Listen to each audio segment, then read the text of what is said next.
১৯৮০ দশকে দক্ষিণ কোরিয়া রপ্তানি ভিত্তিক শিল্পায়ন, কৌশলগত বিনিয়োগ ও ক্রমবর্ধমান দক্ষ শ্রমিকদের পরিচালনায় বৈশ্বিক পণ্য উৎপাদনের পাওয়ার হাউসে পরিণত হয়েছিল। প্রায় ৪ দশক পর বাংলাদেশ প্রতিযোগিতামূলক শ্রমশক্তি ও ক্রমবর্ধমান শিল্পায়নের পথে হাঁটছে বলে মনে হচ্ছে। নিজ দেশের এই পরিবর্তন নিজ চোখে দেখেছেন জিওরদানো কোরিয়ার চেয়ারম্যান ও প্রধান নির্বাহী জুন সেওক হান। তিনি এশিয়া জুড়ে পরিচিত। বিনিয়োগ সম্মেলনে যোগ দিতে প্রথমবারের মতো বাংলাদেশে এসে জুন সেওক হান নিজ দেশের সেই সব পরিচিত লক্ষণ এখানে দেখে অভিভূত হয়েছেন। সদ্য সমাপ্ত সম্মেলনের এক ফাঁকে তিনি কয়েক দশক আগে বাংলাদেশের বর্তমান অর্থনৈতিক পরিবেশ এবং কোরিয়ার প্রবৃদ্ধির মধ্যে তুলনা করে বলেন, এই দেশ আমাকে ৩০ থেকে ৪০ বছর আগে কোরিয়ার কথা মনে করিয়ে দিচ্ছে। এখানে বিশেষ করে উৎপাদন ও রপ্তানির অনেক সুযোগ আছে।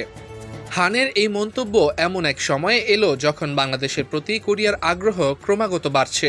তার এই সফর বাংলাদেশে ব্যবসা বাড়ানোর ইঙ্গিত দেয়। বাংলাদেশে কাঁচামালের উৎস খোঁজার পাশাপাশি কারখানা গড়ার পরিকল্পনার মাধ্যমে জিওরদানো কোরিয়া বড় ভূমিকা রাখতে পারে। ১৯৯৪ সালে হানের নেতৃত্বে জিওরদানো কোরিয়ার পণ্য বিক্রি ২ বিলিয়ন ওন থেকে পরের ৬ বছরের ১০০ গুণ বেড়েছিল। ২০০৩ সালের মধ্যে এটি কোরিয়ায় নারীদের সবচেয়ে জনপ্রিয় পোশাক ব্র্যান্ডে পরিণত হয়। এখন হান বাংলাদেশ নিয়ে ভাবছেন, একে তার বৈশ্বিক যাত্রার পরবর্তী অধ্যায় হিসেবে দেখছেন। সরকারি কর্মকর্তা ও ব্যবসায়ীদের সঙ্গে ধারাবাহিক বৈঠকের পর হান বলেন, বাংলাদেশে এটি প্রথম সফর। আমাকে অবশ্যই বলতে হবে যে আমি ভীষণ মুগ্ধ। হানের সফরটি উদীয়মান দেশগুলোয় কাঁচামাল ও উৎপাদিত পণ্য খোঁজার অংশ ছিল।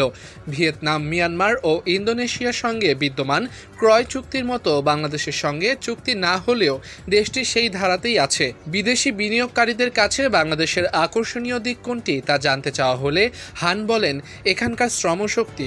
আমি যাদের সঙ্গে দেখা করেছি, বিশেষ করে তরুণ পেশাদার ও কারখানা শ্রমিক, তারা দক্ষ ও সুশিক্ষিত। এটা বড় সম্পদ।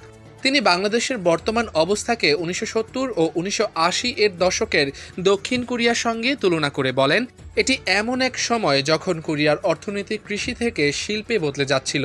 তিনি আরও বলেন, আমি এখন বাংলাদেশকে একই সন্ধিক্ষণে দেখছি। শ্রমিকের মজুরি এখনও কম, এটি পণ্য উৎপাদন বাড়াতে সহযোগিতা করে। হান মনে করেন, শ্রম ঘন খাতে এদেশে শক্তিশালী হওয়ার সম্ভাবনা আছে, যেমন পোশাক শিল্প, ইলেকট্রনিক্স অ্যাসেম্বলিং ও হালকা অটোমেটিভ যন্ত্রাংশ বিকশিত হওয়ার সুযোগ আছে।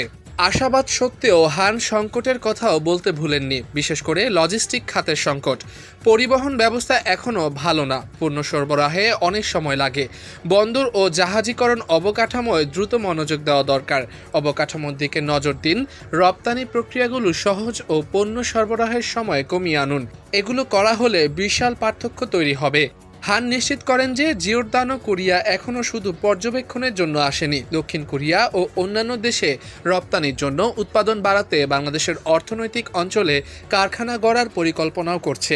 বর্তমানে আমরা বাংলাদেশ থেকে বছরে ৫ থেকে ১০ মিলিয়ন ডলারের পণ্য আমদানি করে থাকি। আগামী ৫ বছরের মধ্যে তা ৩ গুণ করার লক্ষ্য আছে। বিনিয়োগ সম্মেলনের প্রসঙ্গ টেনে তিনি আরও বলেন, এখানে অনেক প্রভাবশালী ব্যক্তির সঙ্গে অর্থবহ আলোচনা হয়েছে। সিউলে ফিরে আমি বাংলাদেশের কথা মাথায় রেখে বিনিয়োগের কৌশল নির্ধারণে উদ্যোগ নেব। কোরিয়ান প্রতিষ্ঠানগুলো বাংলাদেশের প্রতি আগ্রহী। আশা করছি দীর্ঘমেয়াদী প্রবৃদ্ধি প্রত্যাশী কোরিয়ার বিনিয়োগকারীদের জন্য বাংলাদেশ অনুকূল পরিবেশ তৈরি করবে। এখানে অনেক সম্ভাবনা আছে। উল্লেখ করে তিনি বলেন, বাংলাদেশ যদি অবকাঠামোগত প্রতিবন্ধকতা কাটিয়ে উঠতে পারে, আমার বিশ্বাস তারা নেতৃত্ব দেবে। তিনি জানান, দক্ষিণ কোরিয়ার ২৭ প্রতিষ্ঠানের প্রতিনিধি বাংলাদেশে ব্যবসা বাড়াতে আগ্রহী। ইয়াংওয়ান কর্পোরেশনের চেয়ারম্যান কিহাক সাং বাংলাদেশের তৈরি পোশাক ও বস্ত্র খাতের পথিকৃৎ ও কোরিয়ান বিনিয়োগকারীদের জন্য আদর্শ বলে মন্তব্য করেন তিনি।